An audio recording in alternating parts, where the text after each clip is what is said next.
E aí, tudo bem?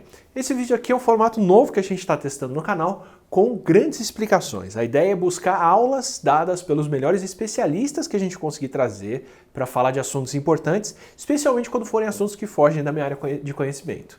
É o tipo de aula que a gente não tem acesso normalmente no Brasil. E, para começar, resolvemos trazer um assunto bem complexo que demanda muita discussão, que é o fascismo, que é um termo que a gente vê usado para lá e para cá, muita gente falando ou explicando sobre fascismo, ou chamando alguém de fascista, alguma política de fascista, sem necessariamente todo mundo saber do que se trata. Para falar disso, eu procurei a melhor referência que eu conheço, que é o Jason Stanley, que é professor de filosofia em Yale, já deu aula em várias universidades como Oxford, Rutgers, Michigan, e é autor do livro Como Funciona o Fascismo, a Política de Nós e Eles, que é o melhor livro que eu ouvi sobre o tema e uma obra que eu recomendo desde já a leitura, que me ensinou muita coisa. Espero realmente que vocês gostem da conversa que nós tivemos, foi bem marcante para mim. A gente escuta as pessoas usando a palavra fascismo aqui no Brasil o tempo todo, na verdade em todo lugar. E às vezes em muitos contextos que são contraditórios em relação ao que o fascismo é de verdade, ou usando para definir coisas opostas, e você escreveu o livro sobre o assunto. E um livro de referência que é usado até por juízes aqui no Brasil hoje em dia, o que eu acho muito bom. Então eu queria saber, o que é o fascismo? Bem, aqui vai um poema de Martin Niemöller que é muito útil para nos orientar a pensar a respeito do tópico. É chamado de Não Sobrou Ninguém. Primeiro vieram buscar os comunistas e eu não disse nada porque eu não era comunista. Depois vieram atrás dos sindicalistas, sindicatos, membros do sindicato, e eu não disse nada porque eu não era um deles. Então vieram atrás dos judeus e eu me calei por não ser judeu. Por fim, vieram me buscar e não sobrou ninguém para falar por mim. O que a gente aprende com isso? Aprendemos que os alvos do nazismo eram pessoas de esquerda, comunistas, socialistas, sindicalistas e grupos minoritários. Então poderiam ser negros, judeus, homossexuais, grupos minoritários. Então o fascismo atrai para si conservadores, dizendo a eles: os comunistas estão vindo e vão atrás dos seus filhos, das suas tradições.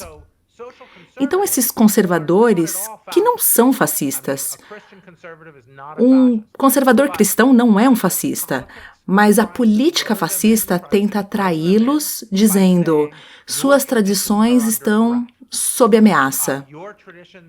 Sua maneira de viver está em risco, e você precisa de um homem forte, firme, um homem firme e forte para fazer o que for preciso para te proteger. Isso é muito triste, porque o cristianismo foi uma fonte vital incrível da sociedade ocidental.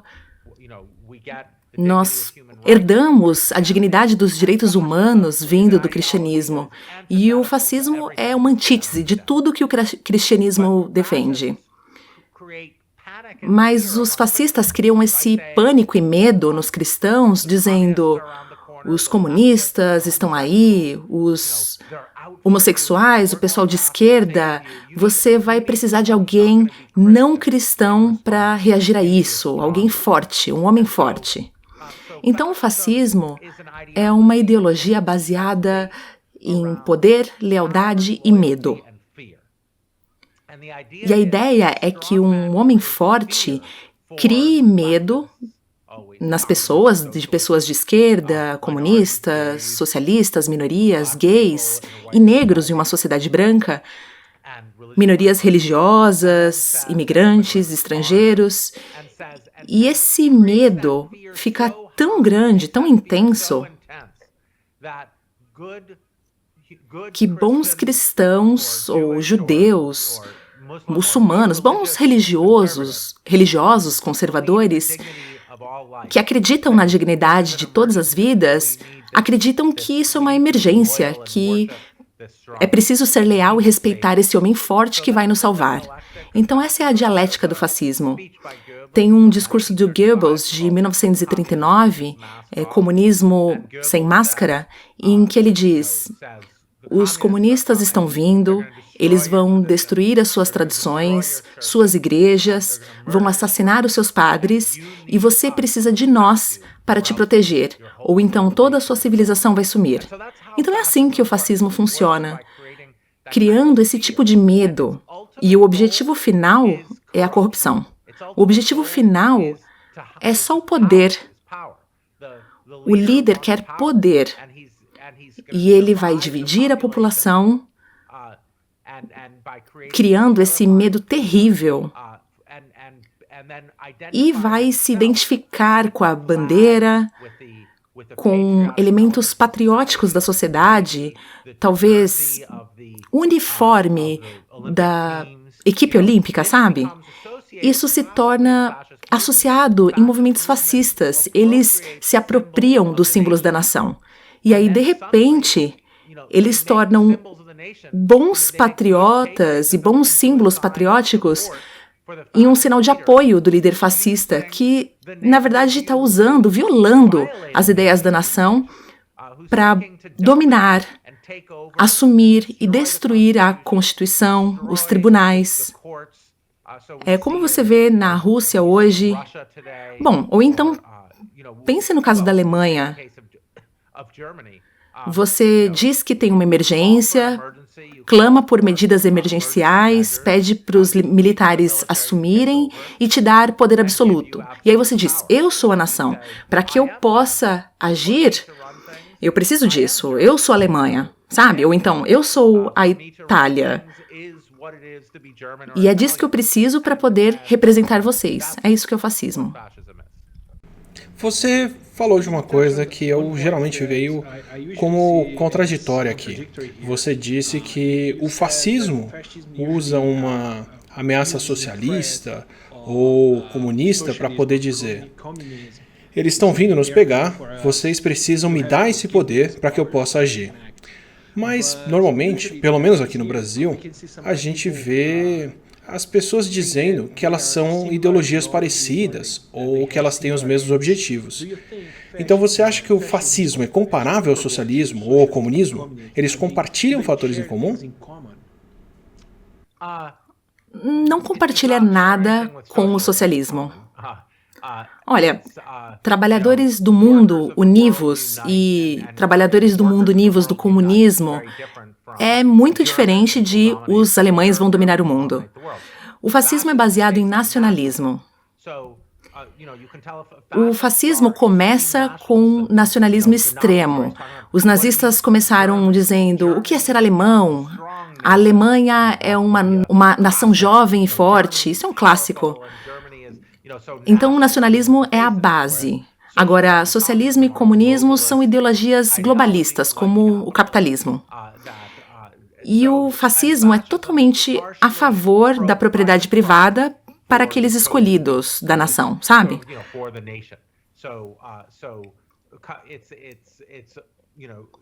Os líderes fascistas são aliados da elite empresarial e falam, vamos acabar com os sindicatos, eu vou destruir, vou acabar com os obstáculos que impedem vocês de ganhar dinheiro e, em troca, preciso da lealdade e do apoio de vocês. Apoio a mim e a minha família. Então é assim que o fascismo funciona. Agora, existe comunismo autoritário, que já resultou em milhões e milhões de mortes. Provavelmente muito mais do que o fascismo matou. Então, esse comunismo autoritário parece o autoritarismo fascista, porque os dois envolvem o repúdio da verdade e um Estado com só partido. Os dois querem um Estado com um único partido. E envolvem a destruição da verdade. Então, essa ideia de lealdade, a lealdade vem antes da verdade, porque verdade não tem um lado. Então, a verdade é uma inimiga de um Estado unipartidário, seja um sistema autoritário comunista ou fascista. Então, o comunismo autoritário tem a ver com a extrema-esquerda e o fascismo autoritário, a extrema-direita. As duas formas de autoritarismo negam a verdade. Então, teorias conspiratórias dominam a esfera pública nos dois sistemas. E os dois valorizam a lealdade acima de tudo. Mas, de outras formas, eles são bem diferentes. O ultranacionalismo, o nacionalismo extremo são características do fascismo. A retórica do socialismo é não ser autoritário. Os líderes socialistas, eles representam um partido e outros partidos políticos. Então, o socialismo é aquela visão que os trabalhadores devem controlar uma parcela da empresa onde eles trabalham e que o controle completo da empresa não deve estar só nas mãos dos bilionários. As pessoas que trabalham ali deveriam ter uma participação na empresa. Então, vemos o socialismo em países com sindicatos bem fortes, como a Suécia, a Alemanha. Nós temos mais empresas ligadas a partidos de direita, mas as forças socialistas, de modo geral, na Europa Ocidental, têm sido muito forte na sociedade. Mas o autoritarismo fascista e comunista tem algumas coisas em comum. Destruição da verdade, um Estado unipartidário. Essas são coisas que nós, que somos democratas, rejeitamos. Rejeitamos todo tipo de autoritarismo, mas eles são bem diferentes. O autoritarismo comunista não tem a ver com nacionalismo. O comunista acha que nacionalismo é o ópio do povo. Rejeitam essa conversa da Alemanha ser uma nação forte e sólida. Isso é anti-ideologia do comunismo. Então, o fascismo é muito machista. A literatura sobre fascismo do século XX tem como uma das obras Authoritarian Personality, de Adorno e colaboradores, e o The Mass Psychology of Fascism, do Wilhelm Reich. E enfatiza esse aspecto de existir aquele paizão, aquele pai forte e protetor. Então, essas foram pessoas que viram o fascismo, Mussolini, Hitler, e viram nele aquele pai forte que fala que as mulheres devem ficar em casa, ter filhos, porque ele lá estaria o paizão forte para proteger todo mundo. Agora, no comunismo, você vê imagem de mulheres trabalhando nas fábricas, compartilhando posições de liderança, é muito diferente. O comunismo é igualitário, tem a ver com igualdade. Agora, dá para existir um sistema autoritário comunista baseado na igualdade, mas ele ia ser bem diferente do fascismo.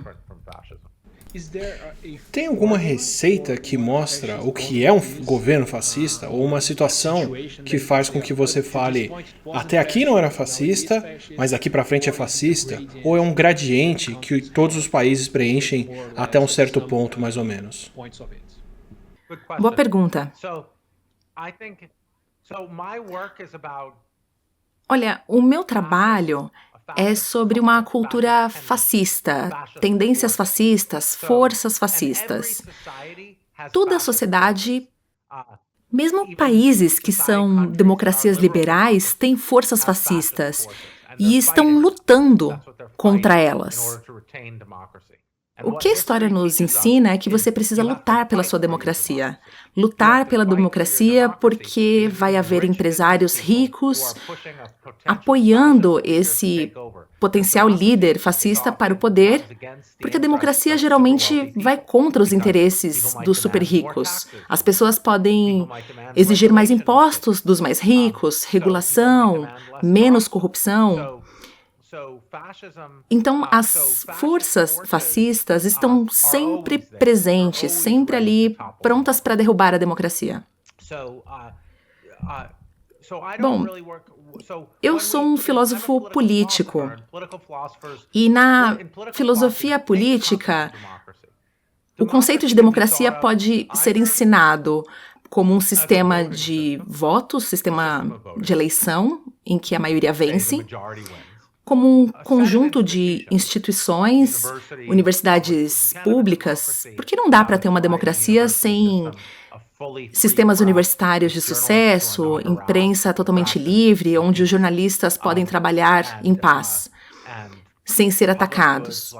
Bens públicos também, água para todos, assistência médica, esses são bens da democracia. Também instituições de pesquisa científica que permitem que a gente possa reagir a uma pandemia de maneira efetiva, por exemplo. Essas são as instituições democráticas. E a terceira forma é pela cultura. É uma cultura que tolera as diferenças entre as pessoas, porque valoriza a liberdade, e trata todos com respeito, porque valoriza a igualdade e a liberdade, que são os dois pontos centrais da democracia. Então, democracia pode ser a forma de votar, conjunto de instituições ou cultura, como tratamos uns aos outros. O fascismo é a mesma coisa. A gente pode pensar numa forma de governar, que tem um cara mandando, no caso um ditador, e os militares fazem o que ele quer, como conjunto de instituições, no caso dos fascistas, são as prisões, os campos de concentração. O que mais? Um sistema tribunal impiedoso em que eles executam aquilo que o governante determinou, ou podemos pensar no fascismo como uma cultura, em que as pessoas se insultam, se chamam de verme, de ratos, onde atacam homossexuais, em que o líder ameaça e atira com armas. Eu não sei muito do Brasil, mas isso é geralmente o que acontece. Essa postura militar, onde você está sempre fazendo conexões com os militares.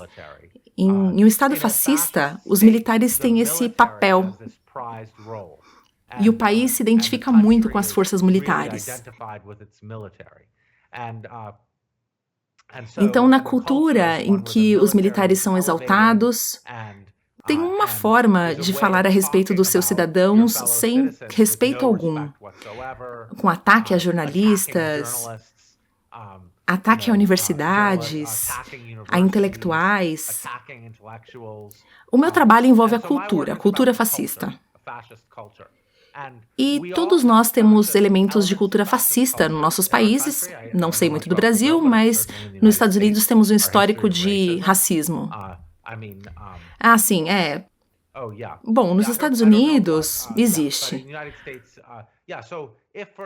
Bom, por exemplo, se você só tiver pessoas brancas em posições de poder, entra numa universidade, todo mundo é branco, isso seria um sinal perturbador de cultura fascista, porque mostra que tem uma hierarquia racial na sociedade, assim como temos nos Estados Unidos. Todo mundo sabe. Por exemplo, se os cidadãos negros vivem em condições precárias e os brancos vivem em condições melhores, esse é o tipo de hierarquia racial que aqui o fascismo se presta. Um demagogo pode vir e tentar usar minorias como alvo.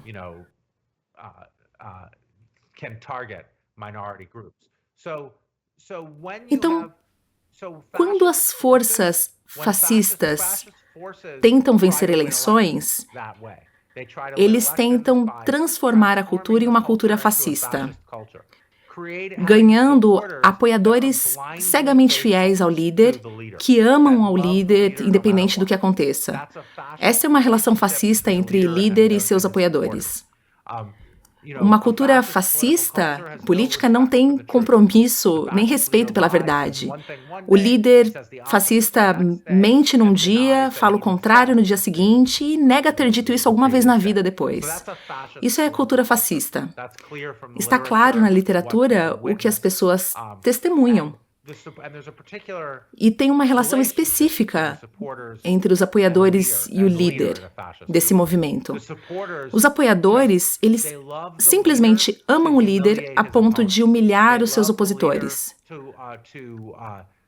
Eles o amam a ponto da elite da sociedade geralmente ficar horrorizada com o líder, os intelectuais também.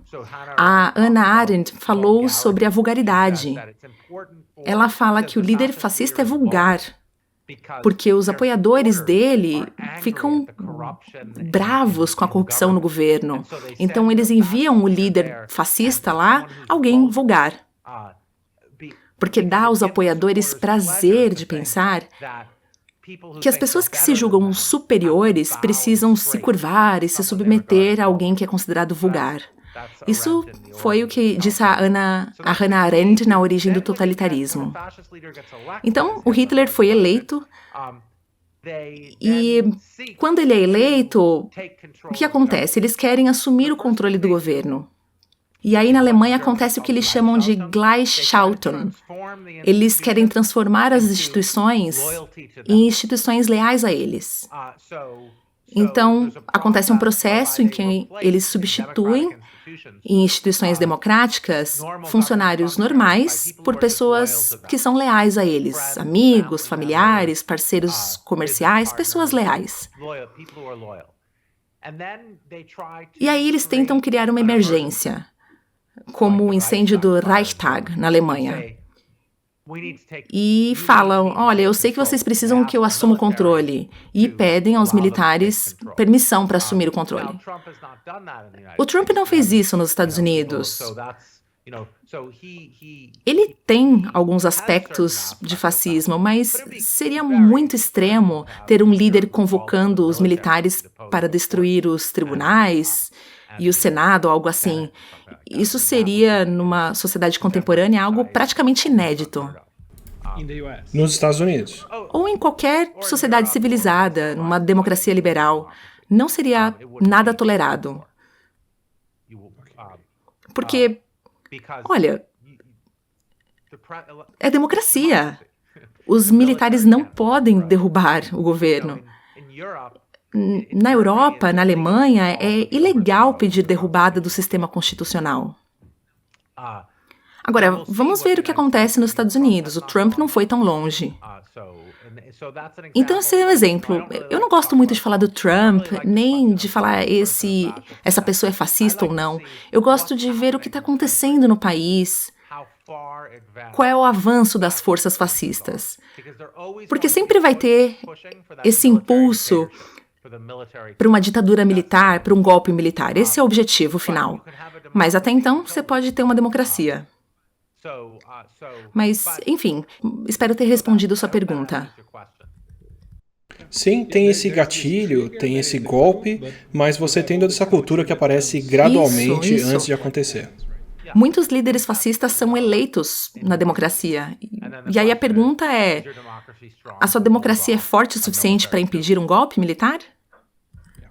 Nós temos um longo histórico de não sermos fortes o suficiente aqui. Vocês têm uma longa história de fascismo no Brasil. Tiveram ditadura militar, lá com o Salgado, na década de 1930. É uma longa história. É um certo tipo de fascismo brasileiro que está relacionado a um catolicismo de direita. Esse estilo antigo de temos que proteger as instituições por um militar forte. E você descreve uma coisa que me parece um pouco contraditória, uma atitude contraditória, na verdade, não necessariamente no que você diz, que você tem líderes fascistas ou a cultura fascista que trazem essa moralidade e o papel da família, mas, ao mesmo tempo, você tem líderes fascistas que vão contra o politicamente correto, que vão contra a justiça social. Então você tem, ao mesmo tempo, os princípios morais e a superioridade disso, mas tem que ir contra o moralismo para se estabelecer. Como você vê essa dualidade? Bem, eles sempre vão contra aquilo que eles chamam de politicamente correto e justiça social. Porque o fascismo é hierárquico. Eles acreditam que algumas pessoas merecem ser melhores, os vencedores, estar no topo da sociedade. Os outros são perdedores e merecem seu destino. A igualdade é a inimiga do fascismo. Então, o que eles fazem? Eles dizem que a igualdade é uma ameaça. Então, quando eles estão de frente à igualdade, isso volta nos protocolos dos sábios de Sião, eles falam, as mulheres não querem igualdade, elas querem assumir o controle. O Hitler disse que a igualdade para as mulheres era uma trama dos judeus para destruir a masculinidade alemã.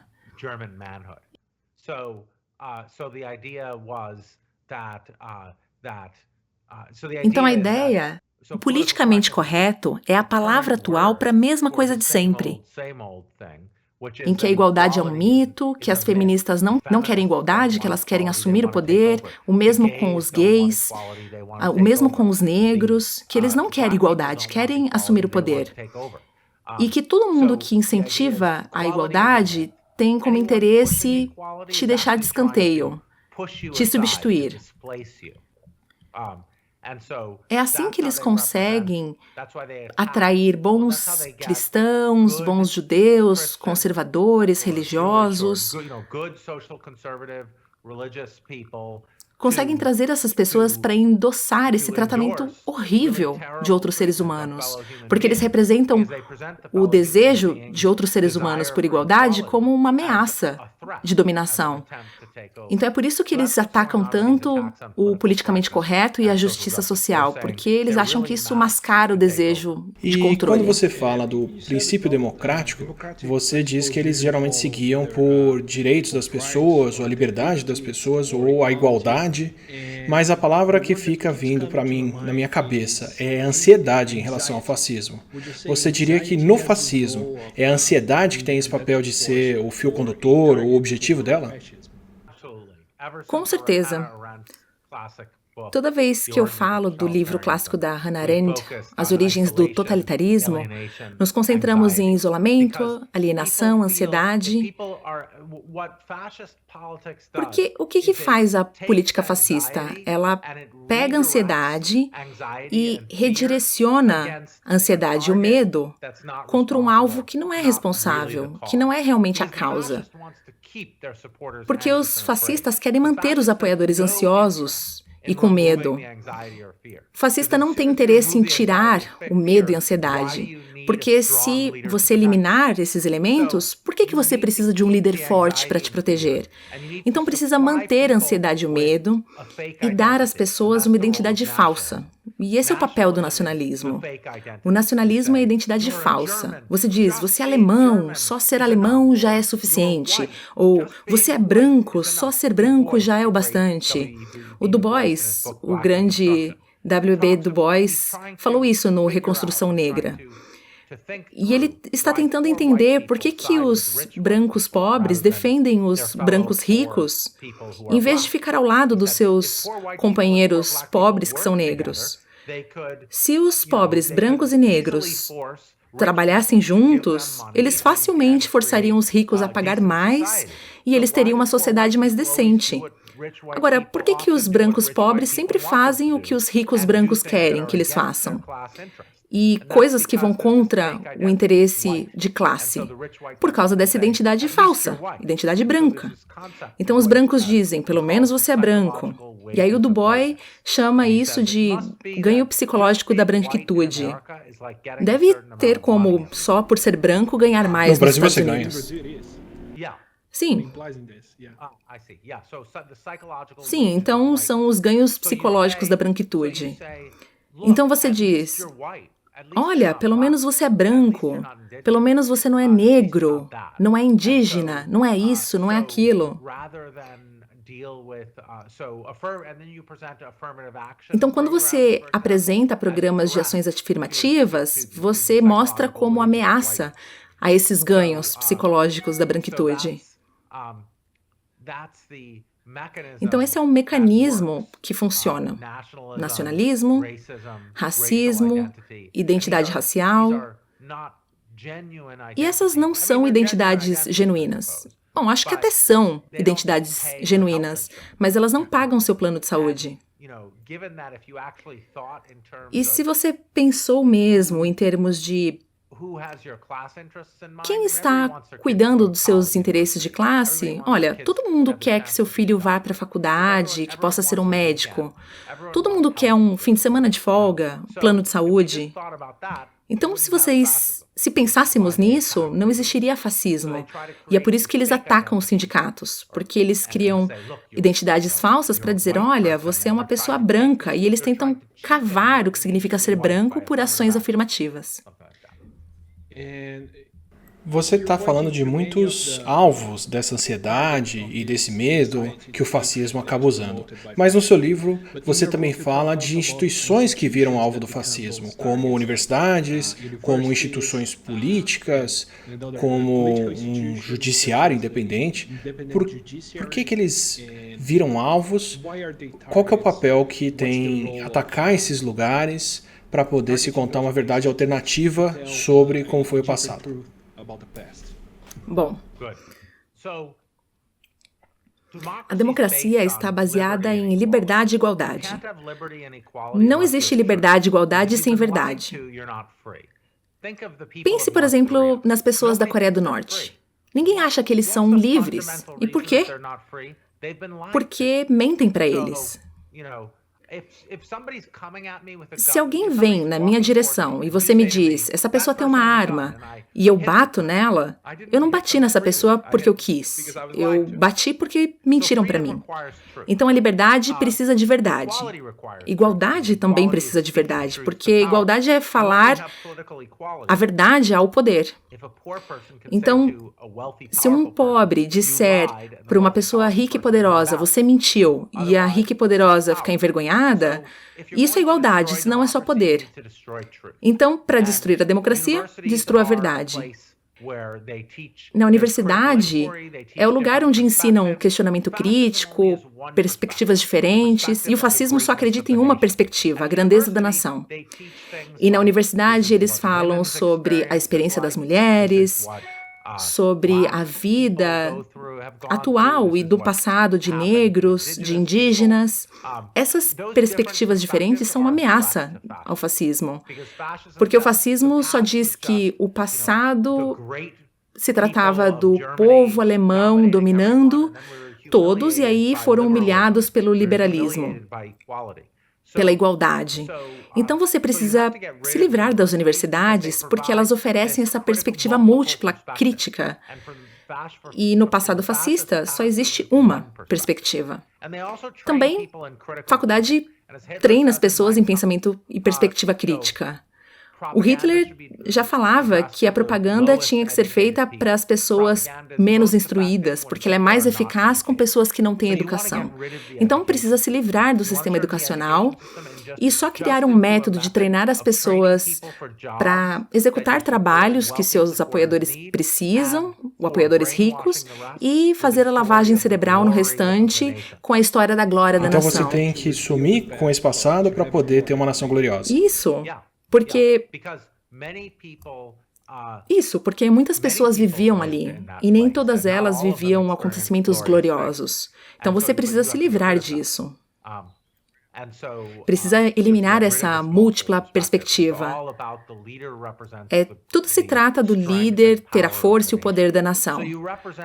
Então, você pinta a universidade como marxismo cultural, fala que a ideia de ensinar múltiplas perspectivas é uma perspectiva feminista, negra, de pessoas com deficiência, e isso é uma ameaça para a nação.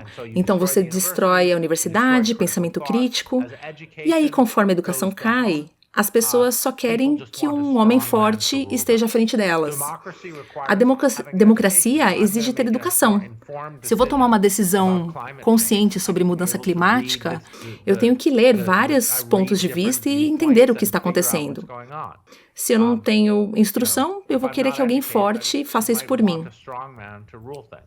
E trazendo tendências recentes para esse dilema antigo, que papel que você vê que as redes sociais têm em relação ao fascismo hoje em dia?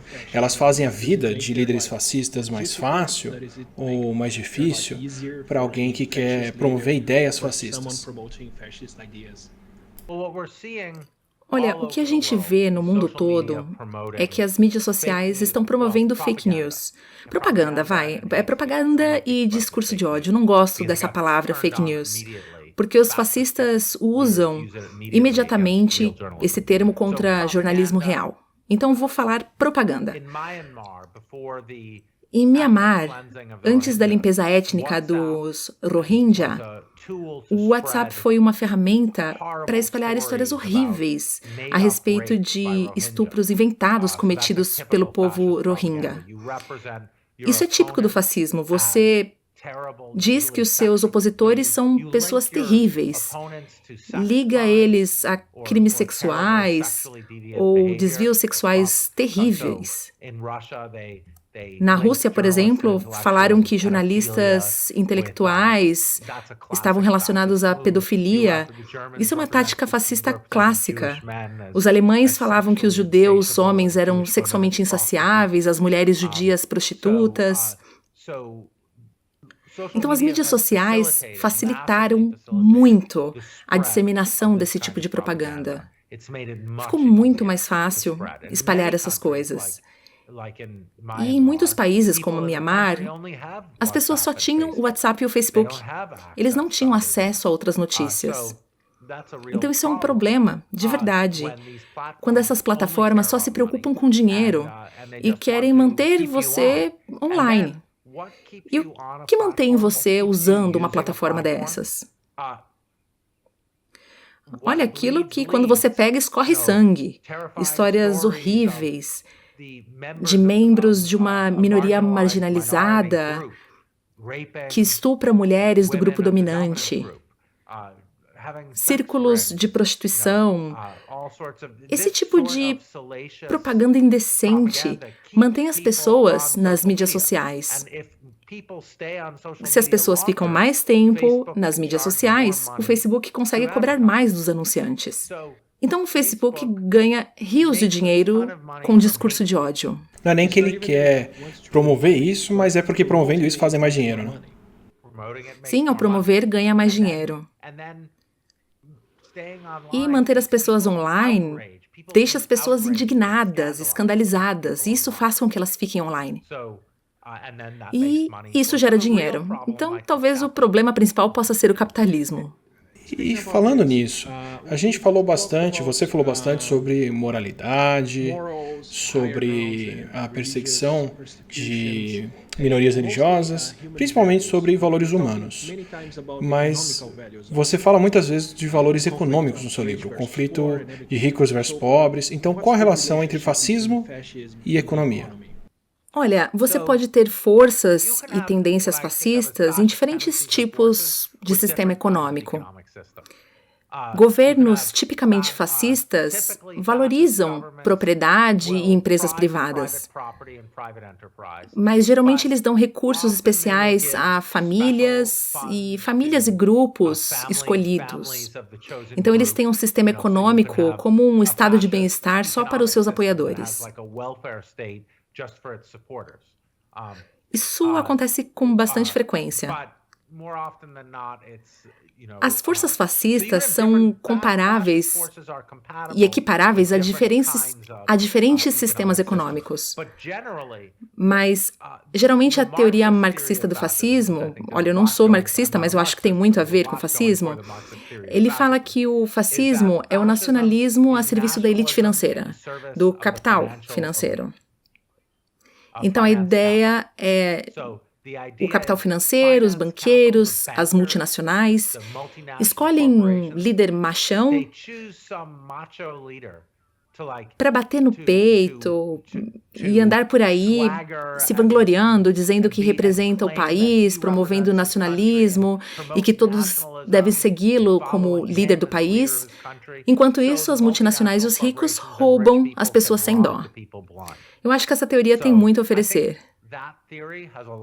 Geralmente, a gente vê isso com bastante frequência. Esse machão, e aí por trás dele há pessoas riquíssimas que querem alimentar as pessoas só com nacionalismo, enquanto eles tomam o dinheiro do país. Então você pode ter uma vitrine que apela para as emoções das pessoas, enquanto lá atrás você tem um campo aberto para tomar decisões e poder roubar o dinheiro. Exatamente. Isso. Eu acho que é mais ou menos o que está acontecendo nos Estados Unidos.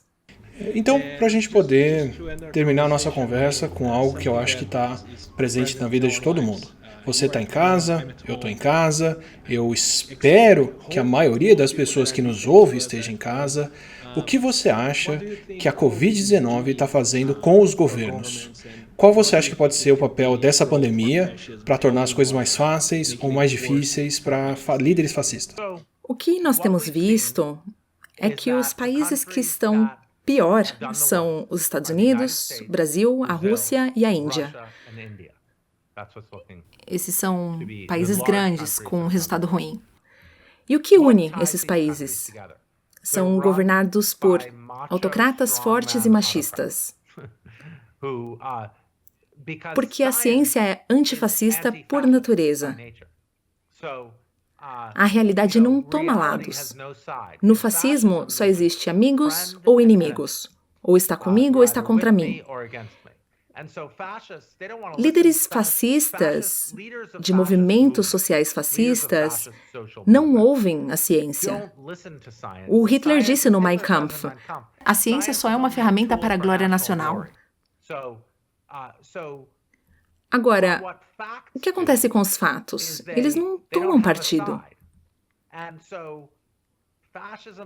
As pessoas que têm uma mentalidade fascista têm grande dificuldade com fatos.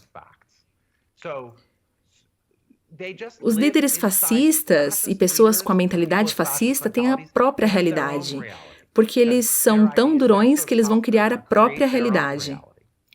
Então, desastres naturais, pandemia, tudo isso é um problema grande para esses líderes, porque é um tipo de realidade que entra, se intromete e eles não podem fazer nada. Então, o que está acontecendo nos Estados Unidos, o que aconteceu na Alemanha durante a Segunda Guerra? Os líderes fascistas negam a realidade. Então, olha, pensa no que o Hitler fez. Ele sempre alegou que estavam vencendo, independente do que estivesse acontecendo. Então, o Victor Klemperer, em linguagem do Terceiro Reich, ele tem um capítulo que chama Eu Acredito Nele. E ele está caminhando com um soldado que perdeu um braço, é 1944. O Exército Vermelho está marchando para entrar na Alemanha. E o soldado diz para ele: Hitler pegou os russos em uma emboscada. E o Victor Kempler fala para ele: como assim? A gente está fugindo nesse momento. E o soldado diz: não, é uma armadilha, o Hitler nunca mentiu para nós. E o Kempler pensa: o Hitler não fez nada além de mentir o tempo todo, enquanto essa pessoa pensa que o Hitler nunca mentiu. Então, o que a gente aprende com a história? O Hitler tinha uma capacidade única, e um colega meu escreveu um livro, Uma Breve História das Mentiras Fascistas. Ele diz que os nazistas criam sua própria realidade, e as coisas sempre estão boas na realidade deles. Então, o Hitler disse: os alemães estão vencendo até ele cometer suicídio. Mesmo com a União Soviética e o exército americano já em Berlim, esperando. Então, até o último minuto, eles negam a realidade. A questão é, o que isso vai fazer com o apoio a eles? Então a Covid vai desaparecer logo mais, ela não é nada demais, e de repente você tem a realidade batendo na sua porta. E não importa o quanto possa ficar pior. Trump pode ser a última pessoa na Terra e ele ainda vai dizer: ótimo, nós conseguimos eliminar o vírus. Eu esperava que líderes com inclinações fascistas agissem mais como um paizão que vai tomar cuidado de todo mundo e aproveitar essa ansiedade para falar que pode liderar as pessoas para fora do perigo, que pode resolver tudo. Não como alguém que nega a realidade dessa forma. Olha, a Hannah Arendt, em As Origens do Totalitarismo, disse que a competência é inimiga de todo líder fascista. Se tiver alguém competente no governo, essa pessoa precisa ir embora, porque a competência é inimiga, o que você quer é lealdade. Então Arendt diz: Todos os funcionários competentes do governo são substituídos por apoiadores leais incompetentes, e essa não é uma boa receita para lidar com desastres. É verdade. E as pessoas estão pagando um preço bem caro por isso. Sim, sim. Muito obrigado. Obrigado pela entrevista. Você foi muito generoso. Ótima discussão. Espero que tenham gostado do novo formato. Quero muito trazer esse tipo de conhecimento mais vezes por aqui e inclusive queria saber o que vocês preferem. Se são vídeos dublados, legendados, quando a gente estiver falando com alguém de fora que fala outra língua. A gente teve até dificuldade para decidir por aqui o que ia ser melhor. E quem vocês gostariam de ver nessas entrevistas falando sobre o quê? Queria agradecer por aqui a ajuda do Iclis Rodrigues do podcast História FM, que também tem um episódio sobre fascismo e tem o canal Leitura Obriga História pelas perguntas que ele nos mandou, e a Amanda Ribeiro pela tradução e pela interpretação que vocês acabaram de ouvir. Se você acompanhou até aqui, certamente vai curtir os outros vídeos do canal, então aproveita para se inscrever e, se você puder, pense em se tornar um membro do canal, que é uma ajuda fantástica para a gente poder trazer mais conteúdo desse tipo, e a gente ainda pode bater um papo na live de membros que rola toda primeira sexta-feira do mês.